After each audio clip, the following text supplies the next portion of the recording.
Hello everyone, in today's video I would like to share my first impressions of using the Sony A7S Mark III after having owned it for a couple of weeks. Also, I would like to share some of my thoughts as to why I purchased this camera.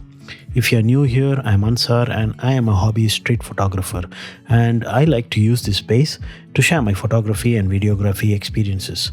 If you like such content, consider subscribing to my channel as it really helps. So now let's move to the main part of the video.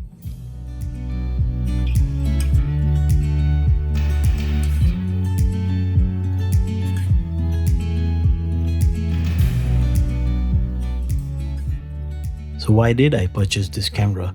I already own the Sony A7 III, which I primarily use to shoot all my videos here on YouTube. For photography purpose, my preferred system is Fujifilm, and I use the X100V and the X-T3 for that. I have also extensively tested the Fujifilm X-T4, and I have shared many videos about that on this channel as well. I was not very satisfied with the autofocus performance of the X-T4, and I also found it a bit more expensive. So for myself, the cost to performance ratio persuaded me away from the X-T4. So why did I buy the A7S Mark III? I was looking for a video-centric camera with excellent autofocus performance, not a cinema camera. I was specifically looking for a mirrorless video-centric camera, and since I already own a lot of Sony glass, the obvious choice for me was to stick to the Sony system and go for the best-in-class video camera of 2020, the Sony A7S Mark III. For a good video-centric camera, the first thing that comes to my mind is good colors, and the A7S Mark III has some beautiful colors straight out of the camera. Also, there are umpteen choices of color profiles to choose from, and if you want to enhance the dynamic range, there are a lot of color profiles, and with the addition of 10-bit and the different codecs that are available to record video, there is a lot of flexibility in grading. Next are the different shooting modes available in the camera. Yes, there is no 8K, but there is 4K full frame readout at different frame rates, and there is a small crop for 4K at 120 frames per second. Also, there is a 240 frames per second in full HD available. I have some clips uploaded in this channel, and I will leave a link to those clips in the description below. Next is the low light performance. The S in the Sony A7S III stands for sensitivity, and boy does it deliver amazing image quality and AF performance in low light conditions.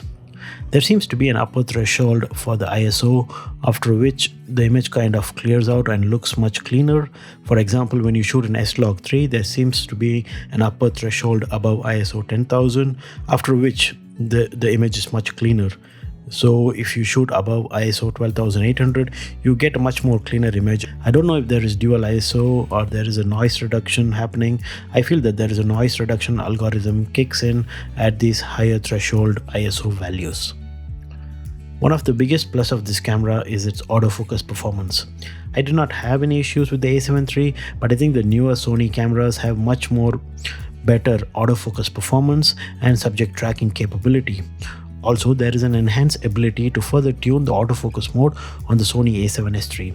So far, it has hardly ever missed the subject while shooting video, and in photo mode, the hit rate is close to 100%.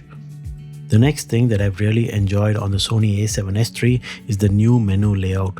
Generally, Sony Alpha cameras have a complicated menu structure, and finding stuff sometimes can be a pain. There is usually a big learning curve, and it takes a while for one to get used to the menus, but no more on the Sony A7S III. Excellent logical layout, and things are in place where they need to be. The addition of a color scheme really helps to move or jump levels on the menu quickly to reach the desired setting. And to add a cherry on top of the cake, the menu can also be changed via touch. Yes, finally Sony have listened to us, and the touchscreen can not only be used to change the autofocus points, but also change everything on the screen. So the touchscreen performance for me is as good as Canon or Panasonic. Also, for video shooting, one of the most important factors that I weighed in was unlimited video recording. So the A7S III also delivers on this front, and while doing this, the camera never overheats. I've never experienced overheating yet on my A7S III. This really is a very pleasant user experience, as overheating and shutdowns can be pretty annoying. On this camera, Sony have also implemented a fully articulating touchscreen, so I guess Sony has been waiting to introduce this feature on the A7S III first and then roll it down to other future releases. It's a beautiful LCD screen. I have no issues with viewing angles while shooting outside. A new menu layout which can be interacted via touch, and the screen is also fully articulating, is really refreshing to see on the Sony A7S III, and the user experience is very pleasant. The battery performance on the A7S III is something that no one can ignore. It's just amazing. The FZ batteries are a king, and Sony has an excellent power management system, and I really need just one battery or just an additional battery to keep me going all day. The EVF is also really beautiful, but with the EVF I think it drains battery a bit faster. I generally like to keep the resolution or the frame rate low for the EVF, and I also switch off the Wi-Fi to conserve the battery life.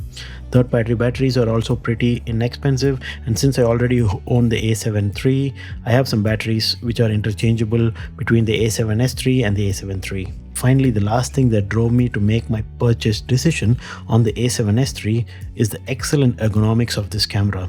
Generally, Sony cameras are known for packing many features but rather poor ergonomics. But the A7S Mark III has fantastic grip. The button placement size, the tactile feel, the response is pretty sweet, and the control dial is also pretty smooth, and it's a welcome change for Sony shooters. I guess it's pretty similar to the one that you find on the A7R Mark IV or the A9 II. Also, they've improved weather sealing on this camera. I did get to shoot in the rain and did not have any issues.